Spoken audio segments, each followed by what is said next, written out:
A father comes back to work after cancer surgery. It's his first day. He's 70 years old, and his $3 billion company is bleeding out, and the first thing he does is fire his son. This man came to America as a refugee with $600 and half his family buried in China. He invented the technology that made the modern computer possible. 33,000 employees.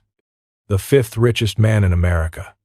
And he burned it all down because he couldn't let go of two obsessions: destroying IBM and handing his empire to a son who was never ready for it. He hung a chart in his office with the exact date he'd overtake IBM.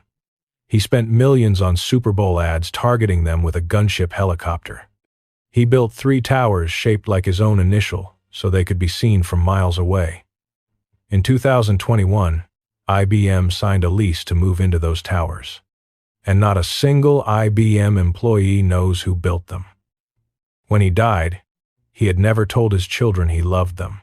He only did it when cancer stole his voice and the only thing left was to write it on a piece of paper. 3 years later, those 3 towers that cost $60 million sold at auction for $525,000. The auction lasted 10 minutes. This is the most brutal American dream story nobody ever told you. And Wang was born on February 7, 1920, in Shanghai, China. His name, Wang An, literally translates to peaceful king. A walking contradiction because peace was the one thing the world denied him for the first 25 years of his life. His family could trace their lineage, 23 generations, through a written family book, updated every few generations, all the way back to the era when Marco Polo crossed Asia on his way to the court of Kublai Khan. 23 generations. Think about that for a second. Most of us don't even know our great-grandparents' names. The Wangs could name theirs back to the 13th century. His father, Yin Lu Wang, taught English at a private school and practiced traditional Chinese medicine. His mother was a homemaker, and Wang was the second child and the eldest son among 5 siblings. He started in 3rd grade at age 6 because his father's school didn't have 1st or 2nd grade, which meant that throughout his entire education he was always 2 years younger than his classmates. That made him a kid perpetually out of place, always the smallest, always trying to prove he deserved to be there. He excelled in math and science but struggled with rote memorization. His paternal grandmother drilled him rigorously in Confucian philosophy, something he'd later call the practical philosophy that has profoundly influenced the Chinese character. Here's the thing: that Confucian philosophy, that devotion to family lineage, to dynastic continuity, to filial loyalty above all else, that's what gave him the discipline to build an empire. And it's exactly what tore it apart. War defined his youth.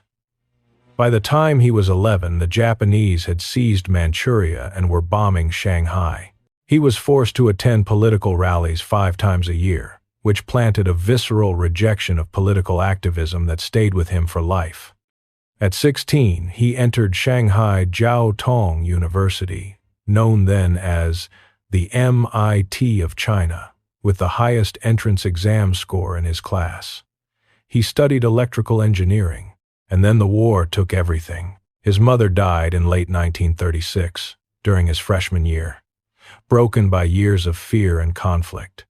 His father and his older sister, Shu, perished during the Japanese occupation, around 1943 or 44. But here's the cruelest part, and Wang didn't find out about their deaths until much later. While he was out there jury-rigging radios for nationalist troops on a secret mission with 8 classmates, while he was marching 3 straight nights through Japanese lines to reach Guilin under artillery fire, his family was disappearing, and he had no idea. Charles Kenny, the journalist who dug deepest into his story, put it this way: he had survived an extraordinary series of hardships, a war and devastation in China, the loss of half his family, emigration to a new world, with a strange culture and a language he would never fully master. Half his family gone, and he just kept going. In March of 1945, he placed second in a competitive government exam that sent several hundred young Chinese engineers to America for training. They flew him over the Himalayas in a DC-3, the route known as over the hump, to India. Then a month-long sea crossing to Newport News, Virginia. While most of the others took apprenticeships at Westinghouse or RCA, and Wang had what he later called a novel idea: apply to Harvard. It was the only moment Harvard would have taken him. Most American men were still in uniform. The seats were empty. Wang slipped in through the back door of history. He arrived at Harvard in September of 1945 as a graduate student in applied physics. His spoken English was rough, but he could read and write fluently. 2 semesters later, he had a master's degree with 2 special distinctions. His scholarship from the Chinese government, $100 a month, evaporated in 1946 when the nationalists diverted the funds to fight Mao's communists. He briefly took an administrative job in Ottawa but got bored. He came back to Harvard in February of '47, chose his doctoral thesis topic, not for its importance but because I knew I could do it quickly. Started writing in September, finished in December, defended it in the spring, and had his doctorate by June of 1948. 2 years. From scratch to a Harvard PhD in 2 years. And then he did something that would change the history of computing, and he did it almost by accident. He walked across campus, stepped into the Harvard Computation Laboratory, and applied for a position.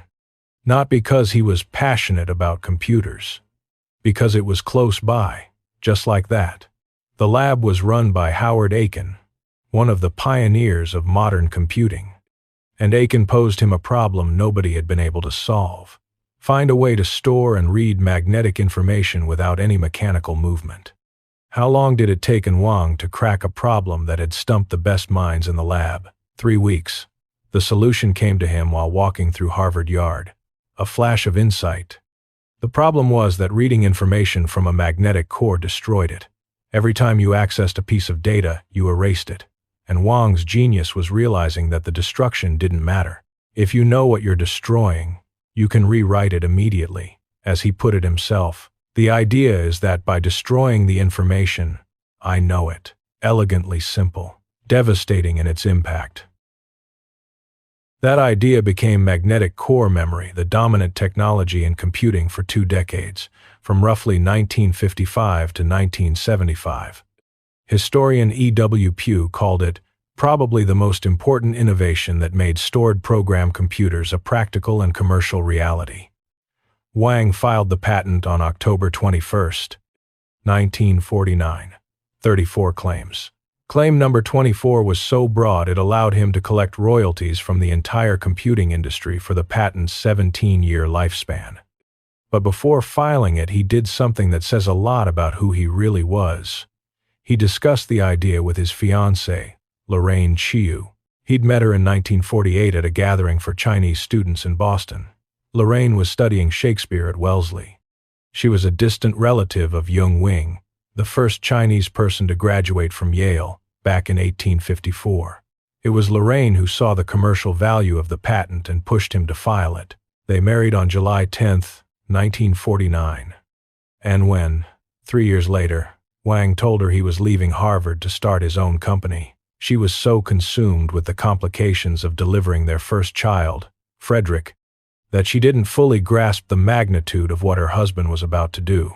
Frederick, remember that name, because that baby, born amid complications while his father dreamed of an empire, would end up being the instrument of its destruction. But that comes later. For now, the patent was filed, the genius was proven, and Wang needed money. And the only interested buyer was the biggest company in the world, the company that would steal his dream and create a lifelong enemy. IBM. Picture the scene. It's 1953. And Wang is a brilliant physicist with an extraordinary patent, but his company is a speck of dust. IBM is a colossus, 10,000 times bigger. And for 2 years, IBM sends visitors to Wang's lab. Friendly engineers, curious, asking very specific questions, probing, extracting information. When the patent is officially granted in May of 1955, negotiations begin. Wang asks for $2.5 million. IBM's response is crushing. Not even half of $2.5 million is a reasonable price. They force him to answer 58 questions designed to attack every angle of his patent. 58. And then they drop the bomb. They've found Frederick Va, a public works inspector from Los Angeles, with a patent application from 1947 that would trigger a legal interference. An interference that could invalidate Wang's patent or at least slash its value. Wang sells in March of 1956 under pressure, with a clause forcing him to return $100,000 if the interference is declared. 2 weeks before the deadline expires, the patent office declares the interference. Wang loses the $100,000. Net, $400,000. And what did IBM do next? They bought Va's patent for $1 million and hired him as a consultant. The interference case became IBM versus IBM. Meanwhile, MIT extracted $13 million from IBM for a related patent by J. Forrester. $13 million. The largest patent settlement up to that point. An internal IBM memo, uncovered in 1975, revealed that Vice President James Birkenstock acknowledged they had probably underpaid Wang or Va for their patents, given the tremendous growth of the computer industry. Was it fair? $400,000 for the technology that made the modern computer possible, while MIT walked away with $13 million for a derivative patent. Let that sink in. And Wang held a grudge for the rest of his life. He dedicated an entire chapter of his autobiography to it, and he hung a chart in his office projecting when Wang Laboratories would overtake IBM. Mid-90s, by his calculations. He kept it for years, and he believed it. By the mid-90s, Wang was bankrupt. IBM was still standing, but I'm getting ahead of the story. Right now, with $400,000 in his pocket and a volcano of rage in his chest, and Wang had to build something. June of 1951. Wang founds his company as a sole proprietorship. $600 in savings. A $70 a month office in Boston's South End, above an electrical supply shop. No contracts, no orders, no office furniture. Just him, selling magnetic memory cores at electronics trade shows. His first year, he made more than he ever earned at Harvard. And from that point on, every single quarter for 30 straight years, the company brought in more revenue than the one before. 30 years without a single down quarter. That's not growth. That's a statistical anomaly. Ge Yao Chu, a classmate from Jiao Tong University who had made it to MIT, joined when the company incorporated in 1955. 12 employees, $200 a month in salary. Chu would eventually become senior vice president and head of R&D. By the late 50s, Wang sold a 25% stake to Warner and Swazi for $150,000, a deal he regretted almost immediately. He'd given up too much control for too little. Lesson learned. He would never give up power again. Never. That determination saved him for decades, and it destroyed him in the end.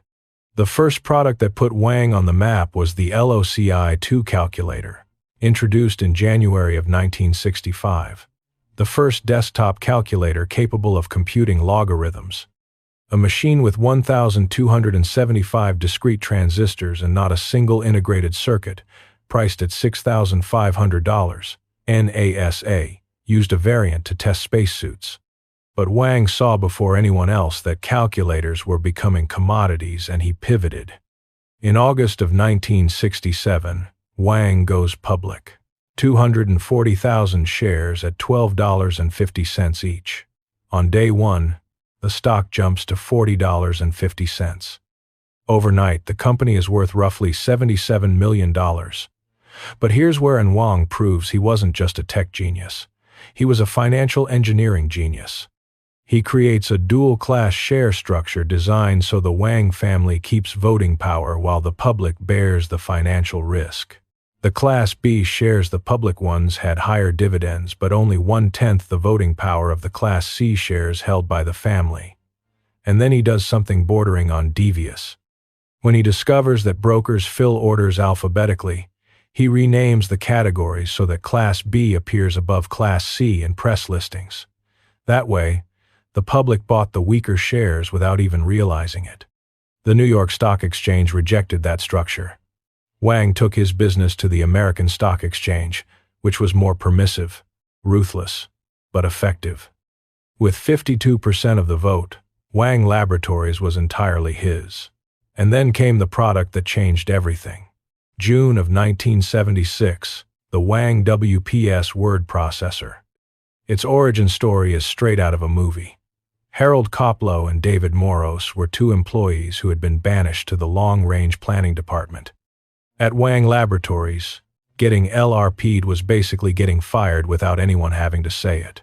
They'd stick you in a corner to think about the future while the company moved on without you. But Koplow and Moros did something extraordinary from that exile.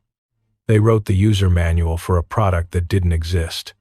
An ideal word processor. How it would work, what it would do, what the user experience would feel like. They wrote the whole thing, every page, every instruction, for a machine nobody had built. And they brought it to Wang. He read it, and he said yes. Build it. To understand what the Wang word processor meant, you have to understand how an office worked before it existed.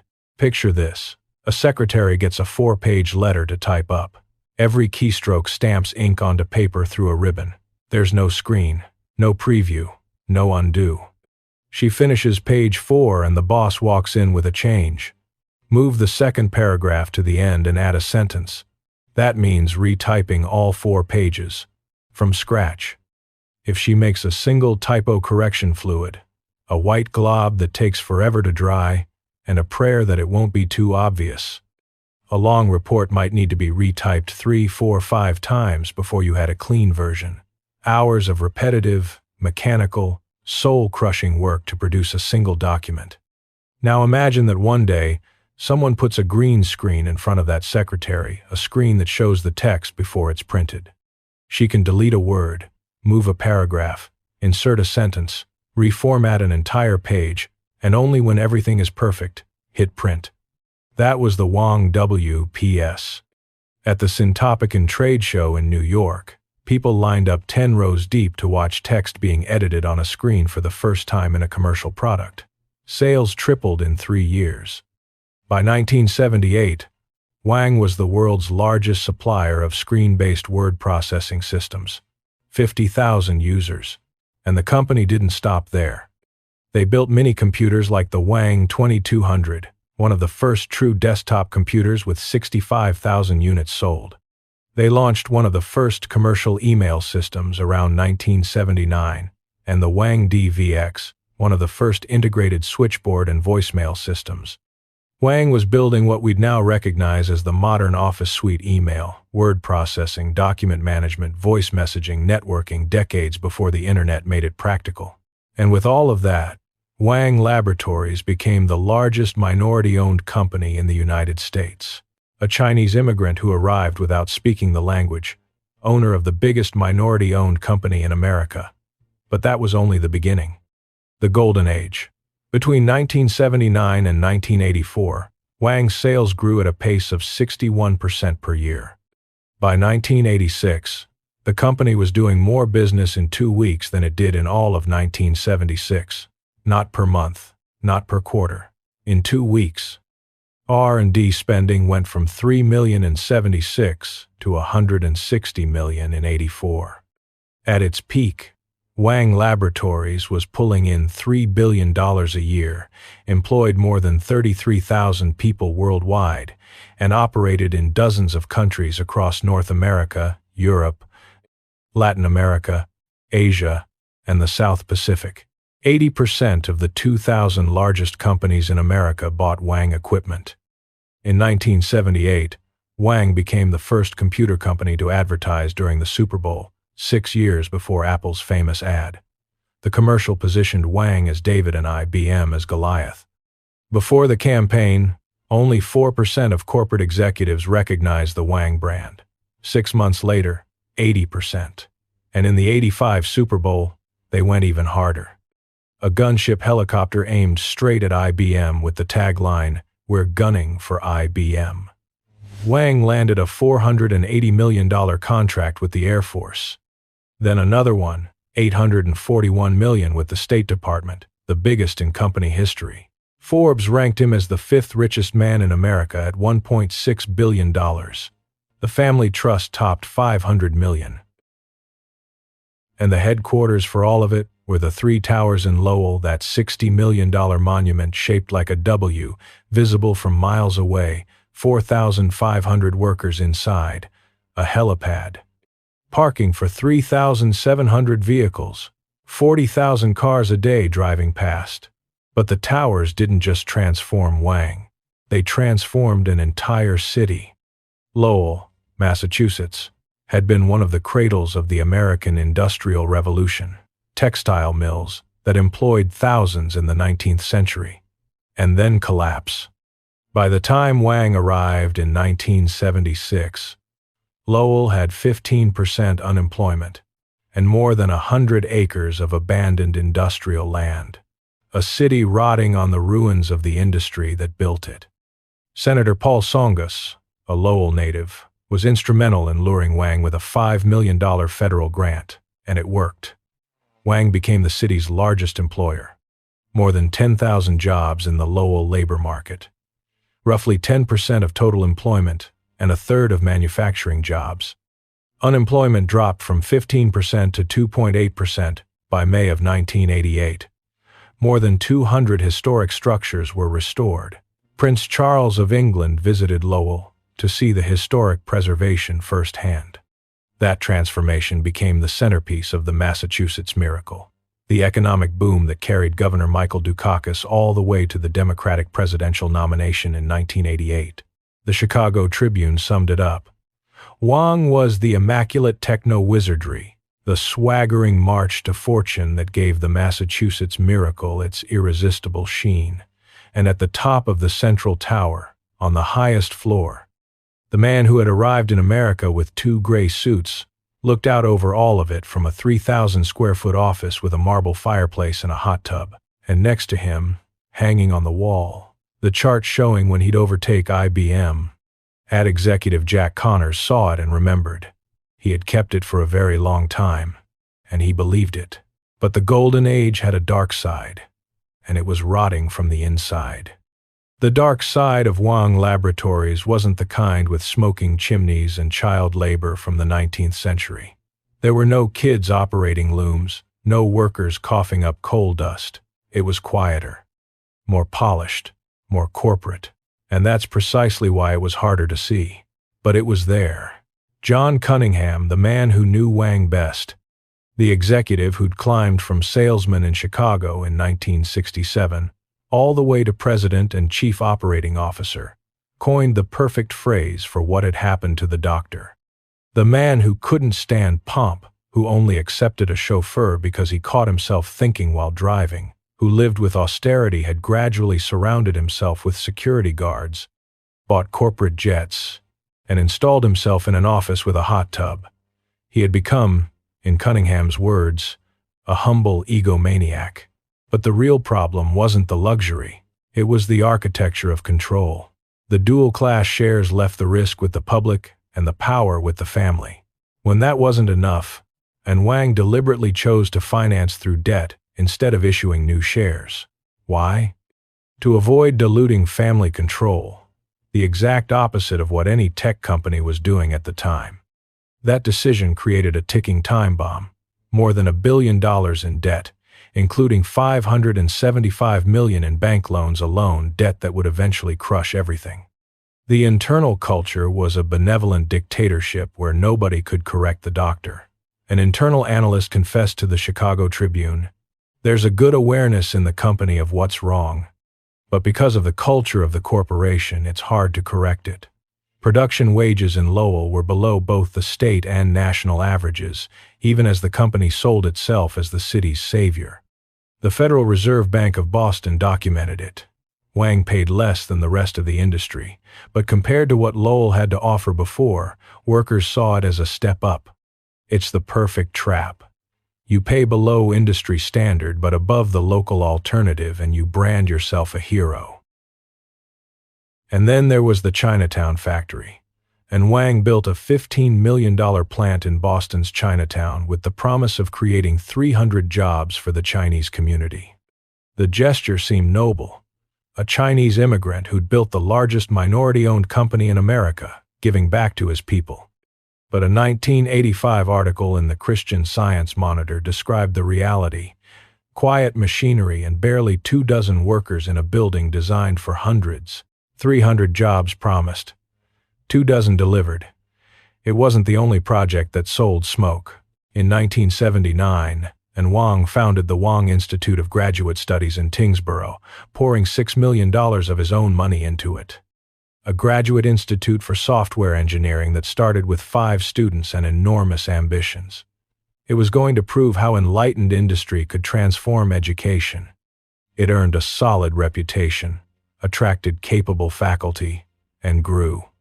Then in 1987, Wang decided to shut it down and transfer the property to Boston University. Another project abandoned.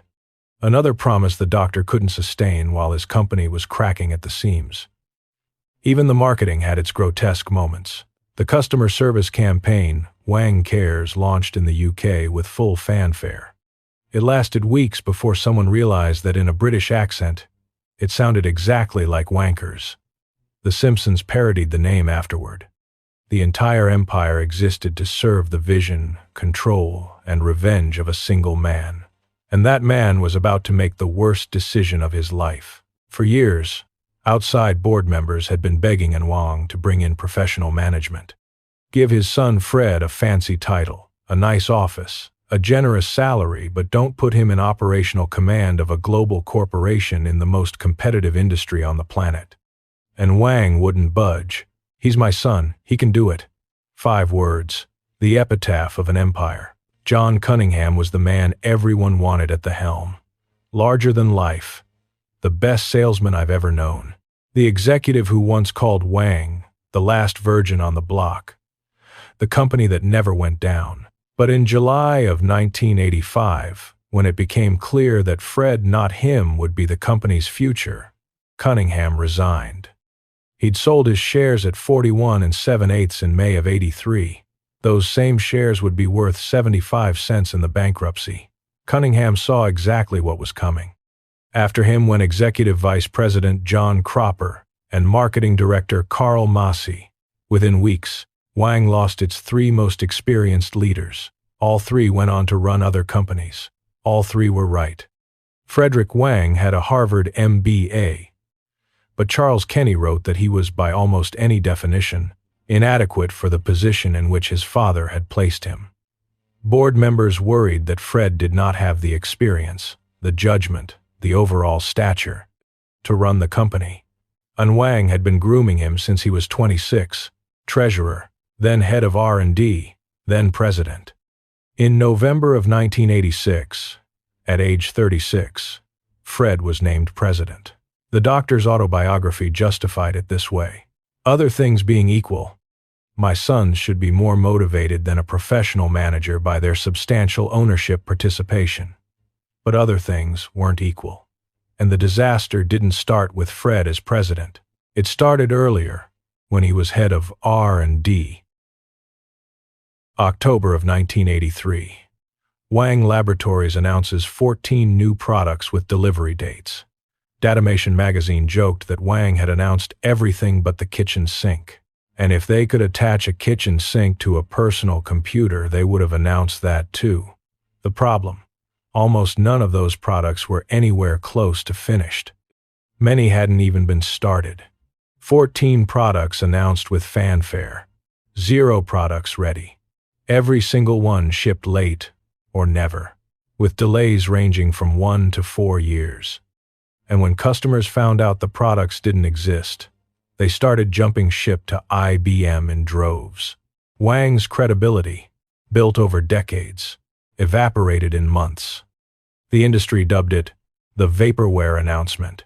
But the real fatal strategic blunder was something else. When the IBM PC launched in August of 1981, it set the standards that would eventually destroy Wang's entire business model. Wang's proprietary systems cost between $10,000 and over $30,000.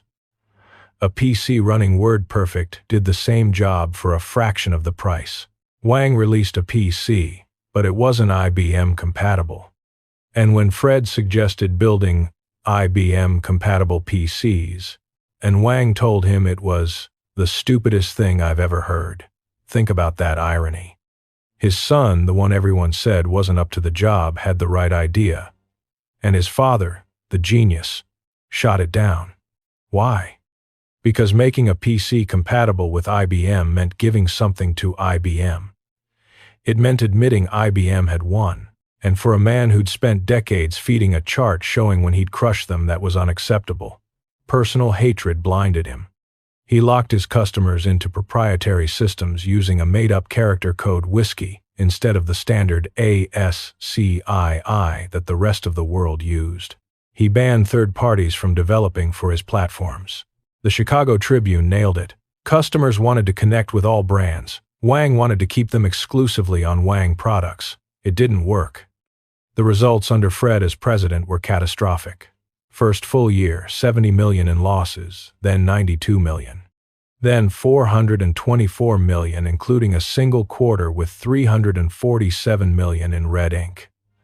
And Wang graded his son's performance at 75%. $424 million in losses, and the father gives him a B-. And while the company was hemorrhaging, a young vice president named John Chambers got stuck with the job nobody wanted, personally firing 5,000 employees. Chambers had joined Wang in 1983, coming from IBM. He deeply admired Wang. He once said, "The most impressive man I ever met, other than my father, was in Wang. It was the confidence he placed in me, the faith he had in me, that I'll never forget." But that admiration didn't shield him from the trauma of firing thousands of people face to face. Years later he'd say, "I'll do anything not to go through that again." That experience shaped his entire management philosophy when he took Cisco from $70 million to $47 billion. He also said something about Route 128 that captures an entire era. We were the Silicon Valley of the world, and we knew it. We failed to make the transition from the mini-computer era to the PC and Internet era, because Wang wasn't an isolated case. It was the most dramatic chapter in a collapse that swept through the entire Massachusetts mini-computer industry. Digital Equipment Corporation, the world's second-largest computer maker, with 135,000 employees and $14 billion in revenue, followed a nearly identical path. Ken Olsen dismissed PCs, clung to proprietary systems, was forced out, and DEC was sold to Compaq for $9.6 billion. Data General, Prime Computer, Apollo Computer all gone. Annalise Saxenian explained why in her 1994 study. Route 128 operated as a closed network, proprietary technology, rigid hierarchies, and one legal detail that made more of a difference than anything else. In Massachusetts, non-compete clauses were legal and enforceable. If you worked for Wang, you signed a piece of paper that stopped you from going to a competitor. Your knowledge, your experience, your talent, all trapped inside the company walls. In California, those clauses were banned. An engineer at HP could walk over to Apple on Monday, hop to Atari on Tuesday, and start their own company on Wednesday. Knowledge flowed. Ideas cross-pollinated. Innovation accelerated.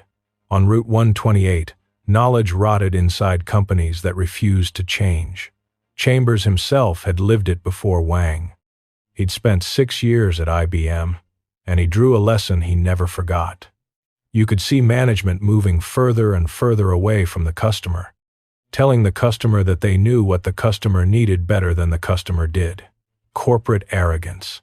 The same disease at IBM and at Wang. Chambers saw it in both, and when he got to Cisco, he swore he'd never repeat it. Wang was a textbook case of the closed mindset that killed an entire tech region. But while the region was sinking, the most Shakespearean drama of all was playing out on the top floor of the towers.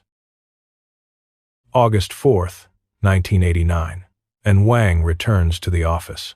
It's his first day back after surgery to remove a cancerous tumor from his esophagus. He's 70 years old. He's weak. And the first thing he does, the very first thing, is fire his son. The firing is carried out with stoic professionalism. Fred, according to Kenny, like a true Chinese son, accepts from his dying father his public humiliation with grace and dignity. A father dying of cancer, a son who knows he has failed, an empire crumbling, and neither one able to say what they actually feel. Because in the Wang family, feelings were never expressed. They never had been. A frantic 10-day search produces Richard Miller, a 48-year-old Harvard MBA from General Electric with no experience in the computer industry. Wang writes him a final note. He wraps it carefully in white medical tape, as if it were something fragile that might break. The note reads, "Rick, you're my emissary from God to take over WLI at the most critical time. I wonder whether you can finish my work and build WLI as Ford DuPont, who could paint an immigrant's name on one of the great industrial companies of the United States. Ford DuPont." That's what Wang believed he had built. Miller inherits $900 million in debt. He embraces open standards, kills dividends, sells off more than $200 million in assets, cuts the workforce by 27%. He loses $715 million in his first year. And then he does the unthinkable. In April of 1991, Richard Miller picks up the phone and calls the president of IBM, John Akers, directly. Think about what that call means. Miller is sitting in the same building where Wang hung a chart to overtake IBM. In the same complex that ran Super Bowl ads with a gunship helicopter pointed at IBM. In the same towers shaped like a W so that IBM could see them from a distance and know who was coming for them. And now the man running what's left of that empire is asking the enemy for help. Not a collaboration between equals. Help. IBM invests $25 million immediately, with another $75 million available. Wang begins selling IBM products to its own customers. The same salespeople who had been trained for years to attack IBM, who carried binders with side-by-side comparisons designed to humiliate IBM in every pitch, were now opening IBM catalogs and offering them to the very same clients they'd sworn IBM was the enemy. Imagine being one of those salespeople. Imagine that conversation with the client. "Yeah, we told you IBM was Goliath and we were David. Now we're selling you Goliath." Kenny wrote it with devastating clarity. Who would have thought that this company, for which Wang felt so little respect and which, in his greatest delusion he once planned to overtake, could now be the salvation of Wang Laboratories. But Wang never saw that irony, because Wang was dying. In his final months, unable to speak, the man who never expressed his emotions tried to do something he hadn't done in 70 years of life. He wrote in large letters, "I love you," underlined it several times, added exclamation points, and held it up for his children to read. His daughter Juliet read him, "Do Not Go Gentle Into That Good Night" by Dylan Thomas. She had once said, "He never really communicated to us that he loved us." There were many missed baseball games and weekends when other boarders saw their parents, but the Wang children didn't. And Wang had never told them. He'd had a marriage before their mother. Secrets until the very end. And Wang died on Saturday, March 24, 1990, at 5:41 in the morning, at Massachusetts General Hospital. Alone, in the darkness before dawn. He was 70 years old. The company he'd founded with $600 was hemorrhaging losses measured in the hundreds of millions. While the funeral was held at Harvard Memorial Church, with Governor Dukakis delivering the eulogy calling him the personification of the American dream, with politicians and dignitaries seated in polished wooden pews, with prepared speeches and protocols observed, something far more real was happening 40 minutes north, in Lowell. Something nobody planned. 2 customer service reps, Gail Taylor and Patrick Whistler, 2 people whose names nobody outside the company would ever know, invited their co-workers to a moment of silence during lunch. Small groups gathered in front of the towers, people still holding their cafeteria trays, then bigger groups. Then entire waves of people, many of them openly weeping, pouring out of the towers as if something were pushing them from inside. They formed a human chain so long it wrapped around all three towers. A chain of production workers, secretaries, technicians, people who were paid below the state average but felt they owed something to that man. At 1 o'clock, they bowed their heads in silent tribute. At Harvard, the powerful honored Wang with words. In Lowell, the people he'd employed honored him with silence, and the silence said more. Hundreds of people crying for a man who never learned to say "I love you" to his own children. The employees felt something for him that his own family could never fully feel because Wang gave his workers what he never gave at home: his presence, his attention, his time. And what I just told you isn't even half of what happened next. I've got plenty more stories like this one ready to go. So if you don't want to miss them, subscribe. Now, back to Lowell, because the worst was still coming. The family tragedy extended well beyond Wang. His daughter Juliet and her husband Mark Coombs had opened an investment account with $13.5 million in Wang stock after a cold call from a stockbroker. They lost $2 million.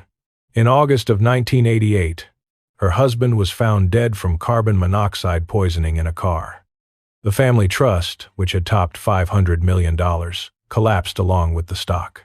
On August 18, 1992, Wang Laboratories filed for bankruptcy. Chapter 11. Assets, roughly $1 billion. Liabilities, $1.3 billion. 5,000 more layoffs. Headcount dropped from 13,000 toward 8,000.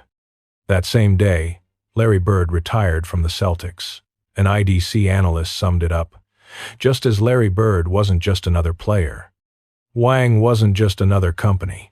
From 33,000 employees at the peak to 8,000 in bankruptcy, 25,000 jobs destroyed, 25,000 families who one day had a paycheck, a mortgage getting paid, a plan for the future and the next, a pink slip and a wrecked job market because the entire Massachusetts mini-computer industry was dying at the same time. There was nowhere to go. Imagine pulling into the Tower parking lot on a Monday morning, the same lot where you sometimes couldn't find a spot and had to drive half a mile to the overflow buildings and finding it half empty. Your floor is dark. Your coworkers' desks have been cleared out. The deli on the corner where you used to grab lunch, the one that survived on foot traffic from 4,500 workers, has a "for lease" sign in the window. The dry cleaner across the street, the neighborhood daycare, the car dealership that sold installment plans to Wang employees, they all start falling like dominoes. The impact on Lowell was devastating. Total employment dropped from 112,800 in 1989 to 103,100 in 1994. Manufacturing employment plunged 28%. Commercial rents fell more than 50%. The banking sector was gutted. The city racked up deficits of $13.2 million, requiring emergency legislation to issue $15 million in debt bonds. The Boston Globe ran an editorial cartoon depicting the towers as a white elephant. Real estate developers debated whether the complex would work better as a prison or a casino. The Federal Reserve Bank of Boston published a study in 1995, Lowell's high-tech success story. What went wrong? The lesson: diversify or die. And the heartbreaking irony was that the parallels with Lowell's textile collapse a century earlier were explicit. Same city, same pattern. One dominant industry that employs everyone. One collapse that destroys everything. Wang built his towers on the ruins of the textile mills, and his towers became the new ruins. Wang emerged from bankruptcy in September of 1993 under CEO Joseph Tucci, who would later go on to run EMC Corporation brilliantly. The old shares were canceled. Creditors received 30 million new shares. The company survived with 6,000 employees and turned a profit again, 44 million.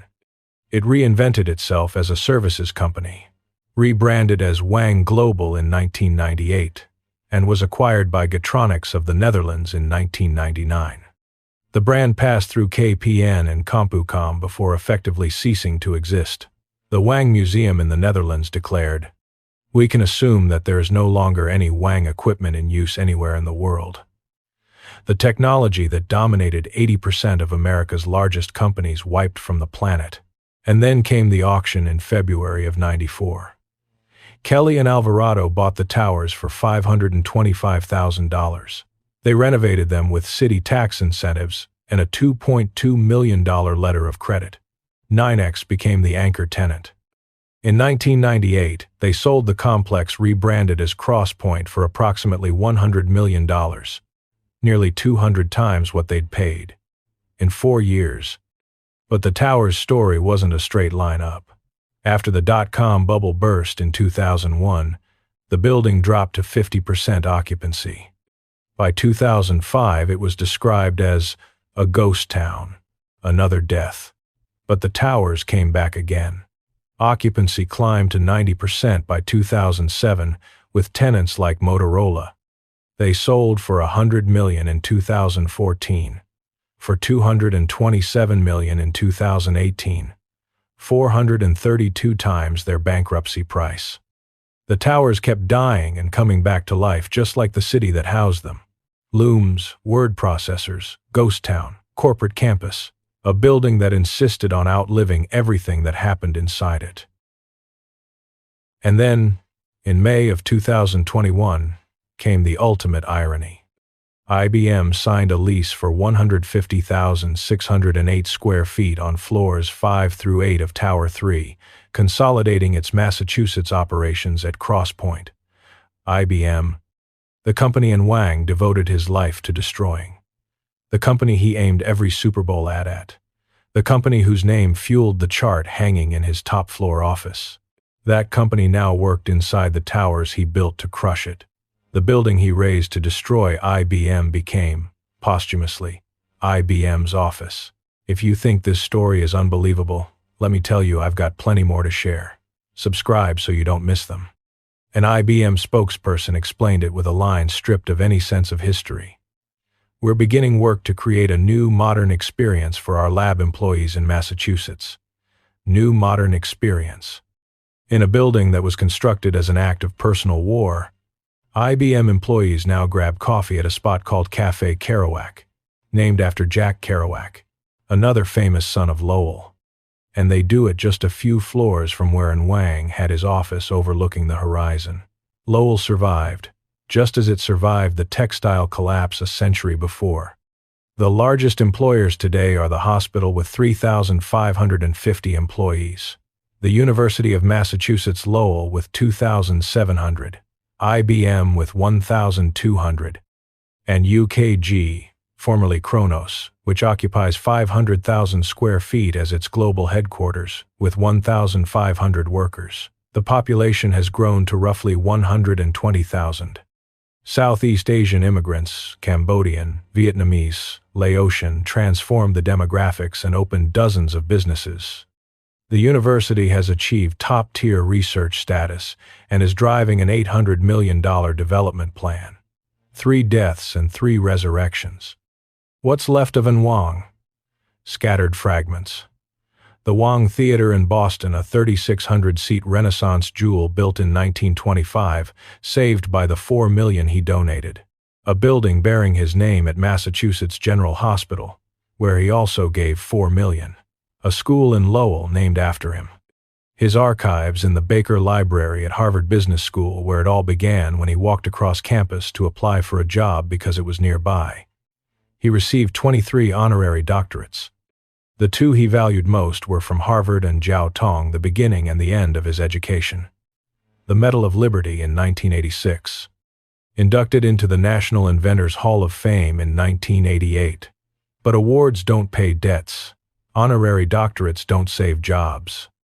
And the Computer History Museum in Mountain View and private collectors in the Netherlands keep Wang hardware like relics of an extinct-era museum pieces, sitting on silent shelves. But there's something nobody talks about when it comes to Wang, and it deserves to be said. He won the word processing war. He won it outright. By the early 80s, dominating America's offices was a total triumph. But he won a war that stopped mattering. PCs arrived. software became democratized. And suddenly, owning the best proprietary word processor in the world was like owning the fastest racehorse on the day they invented the automobile. It didn't matter how fast it was. The race had changed. And it's a pattern that repeats cyclically. BlackBerry dominated corporate smartphones until the iPhone rewrote the rules. Kodak invented the digital camera and buried it out of fear of cannibalizing its film business. Blockbuster had the chance to buy Netflix for $50 million and laughed it off. The pattern is always the same. Whoever dominates today clings to what made them great, unable to see that the future no longer belongs to them. And Wang saw the future of the office before anyone else. His tragedy was not seeing that the future kept moving. And there's a deeper layer. Because the story of Wang isn't just a story about technology or markets. It's a story about what happens when the very qualities that build something extraordinary harden into the ones that destroy it. Vision becomes stubbornness. Determination becomes rigidity. Pride becomes arrogance. Family loyalty becomes nepotism. The Confucian values of succession and dynastic continuity that had sustained 23 generations of Wangs turned out to be catastrophically incompatible with the pace of technological change. What worked for 700 years stopped working in a decade. And his grudge against IBM, born from a legitimate grievance over a patent sold for pennies on the dollar, metastasized into a strategic blindness that led him to reject the very platform that destroyed his company.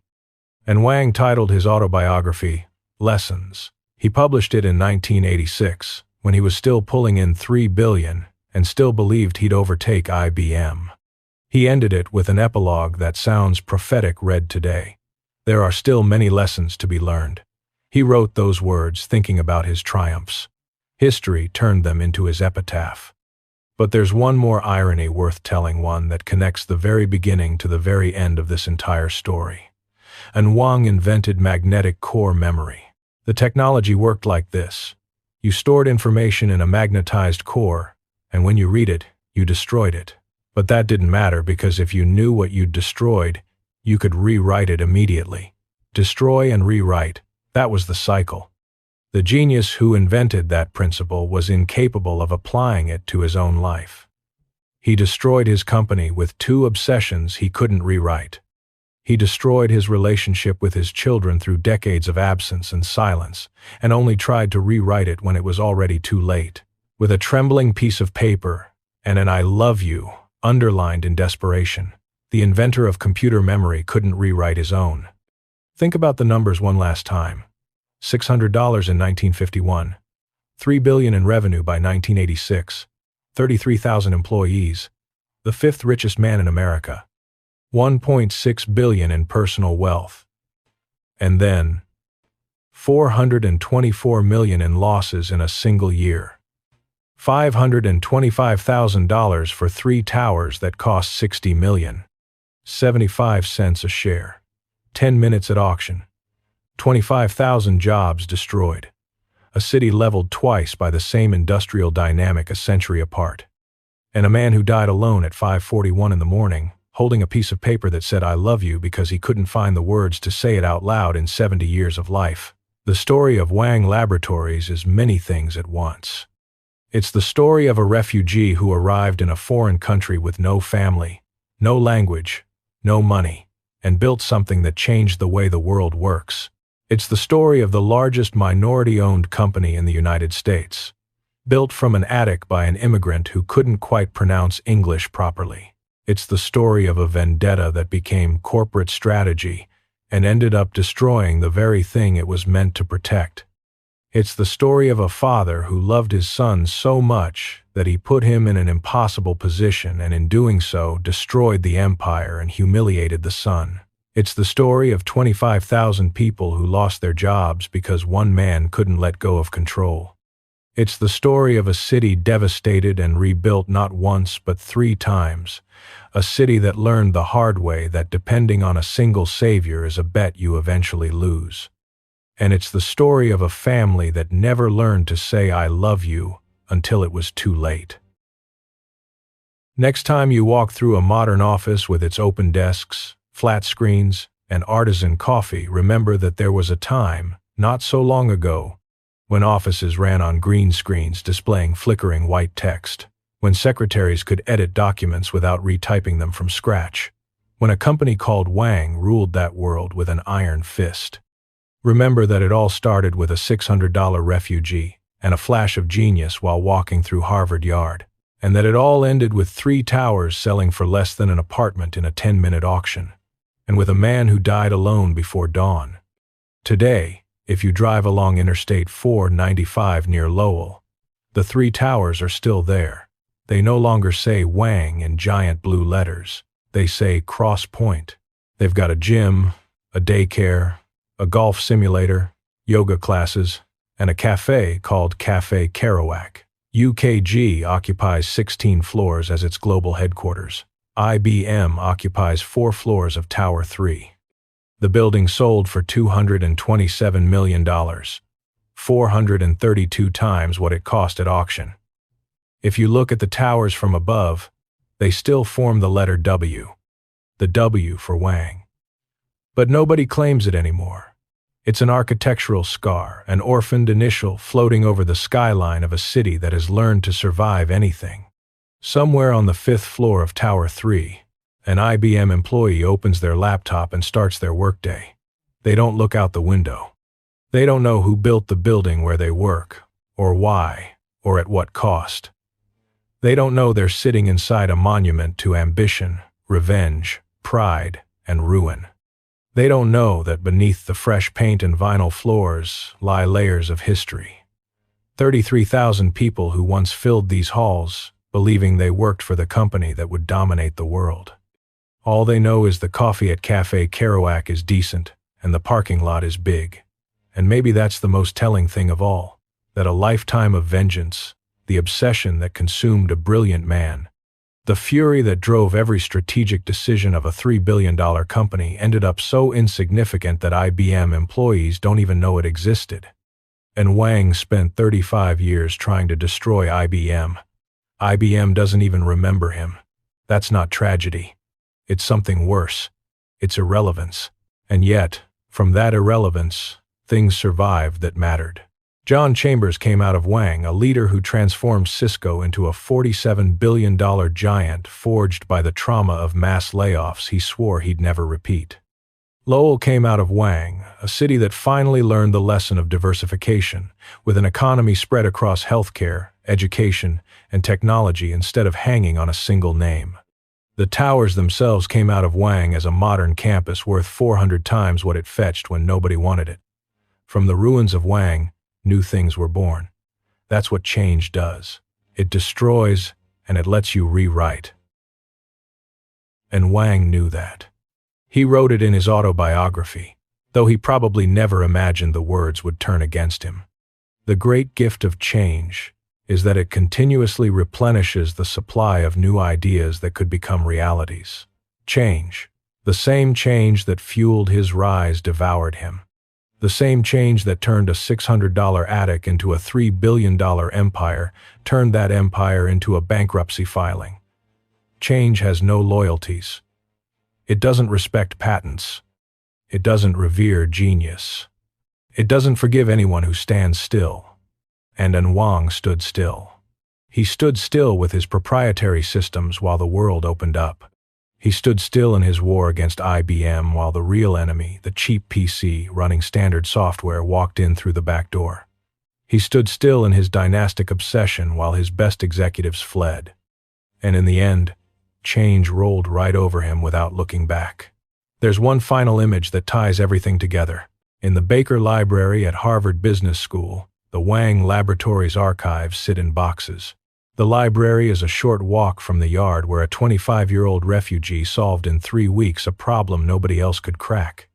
Walking through Harvard Yard. At some point in the fall of 1949, the solution came to him in a flash. Destroying information doesn't matter if you can rewrite it. 70 years later, the archives of everything he built with that idea are right there just a few hundred feet from where he had it stored in boxes nobody opens. In a library that bears another man's name. The distance between the flash of insight and the boxes is about 200 meters and 40 years. And in that distance fits an entire life. The war, the loss, the genius, the grudge, the towers, the chart, the sun, the failure, the human chain, the piece of paper reading, "I love you," and the silence at 5:41 in the morning. That is the story of Wang Laboratories. The story of a man who invented the future and couldn't live in it, who built an empire with one hand and demolished it with the other, who transformed a city and left it in ruins, who won a war that stopped mattering, who ran the largest minority-owned company in America and ended up in bankruptcy court, who hung a chart on his wall to crush IBM and wound up as IBM's posthumous landlord, who never said "I love you" until cancer stole his voice and left him no choice but to write it down. And Wang came to America with $600 in his pocket and a name that meant peaceful king. He was no peaceful king. He was a warrior who picked the wrong enemy and sacrificed his family and his company on the altar of a vendetta that, in the end, mattered to no one but him. The towers still stand at 900 Chelmsford Street, forming a W that nobody claims.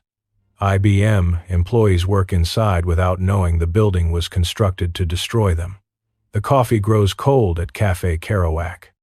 And on some shelf in the Netherlands, a Wang machine gathers dust like a museum piece from a vanished civilization.